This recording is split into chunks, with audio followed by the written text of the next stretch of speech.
ఓం నమో వెంకటేశాయ. ఓం నమో వెంకటేశాయ. భక్త మహాశైలారా, స్వామివారు పూజ్యులు శ్రీ ఆలపాటి రామచంద్రరావు గారు వారి ధర్మపత్ని అయినటువంటి సీతారత్నం గారి ఇంట్లో వేయించేసి ఉన్నారు. ఆయన కళ్యాణ వేదిక దగ్గరికి రావడానికి పెళ్లి కుమారుడుగా ముస్తాబయ్యి రామచంద్రరావు గారు సీతారత్నం గారి యొక్క గృహంలో వేయించేసి ఉన్నారు. స్వామివారిని కళ్యాణ వేదిక దగ్గరకు తీసుకురావడానికి పానకం కావిడలతో అలాగే కోలాట బృందంతో మరి చక్కటి సంకీర్తనలతోటి స్వామివారిని తీసుకురావడానికి వేయించేస్తున్నారు మన రాధాకృష్ణ భజన మండలి వారు. ప్రతి ఒక్కరు భక్తులందరూ కూడా త్వరగా మరి ఇక్కడికి వచ్చి ఈ యొక్క క్యూ లైన్ లో నుంచి వస్తుందిగా కోరి ప్రార్థిస్తున్నాం.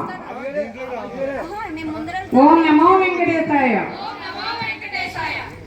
ఏడుకొండలవాడ వెంకటరమణ గోవింద గోవింద.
Hola, la